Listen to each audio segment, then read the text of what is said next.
Despite the rain, the mood was excellent at the opening of the European Hot Air Balloon Championship in Wieselburg, Lower Austria. 82 pilots from 21 countries were introduced to the audience.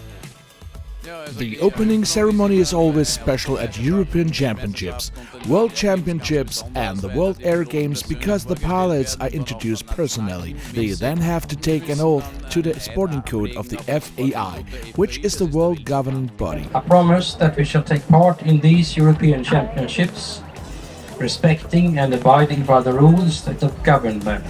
The band Penthouse Club provided musical highlights and turned Wieselburg into an international stage. It is an honor to be the European ballooning city for a week, and it is simply amazing to see 18 balloons flying above us.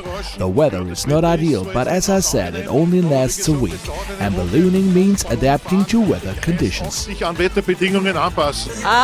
I hope the weather's going to be good and that we're going to have some long flights with complex, intertwined tasks, and that we'll be able to get some good pictures.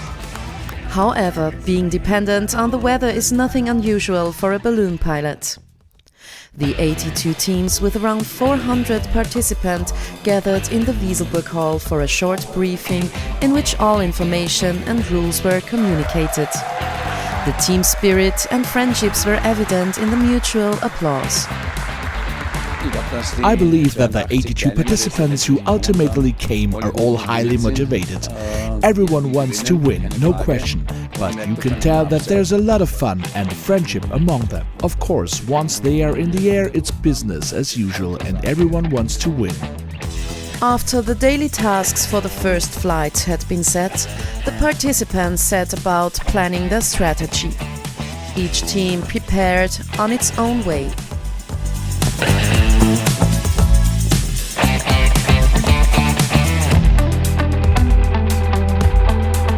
Before the first of the 11 planned flights could take off in the evening, it was time to wait.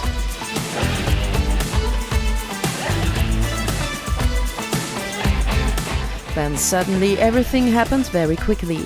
The green light was given and the many spectators were rewarded with a breathtaking start. But ballooning is not just about beauty.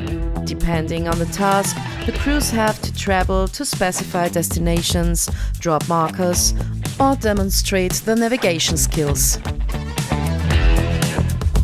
Why is it called ballooning and not flying? The answer lies in history.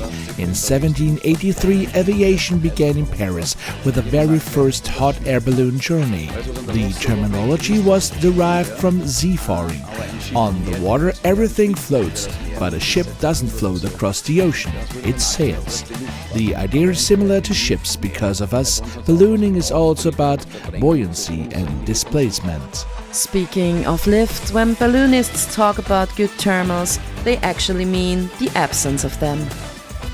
Wenn ich einen Wassertopf auf die Herdplatte stelle. When I place a pot of water on the stove, I turn on the stove and after a short while the water begins to bubble. The sun does exactly the same thing with the air.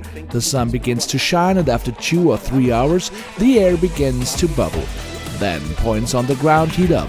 Warm air rises. We know this from ballooning. We use it too. And then this air bubble rises. Somewhere else an air bubble descends. There are eddies and so on.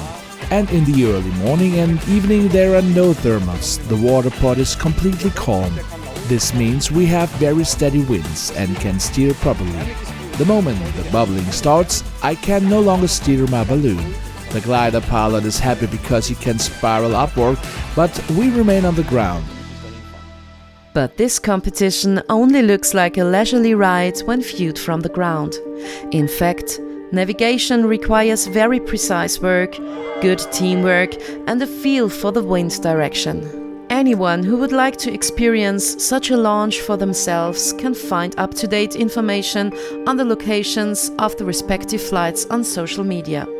The European Championship will continue throughout next week with more exciting tasks, events and hopefully better weather. One thing is certain, the sky above Wieselburg will be particularly colorful in the coming days.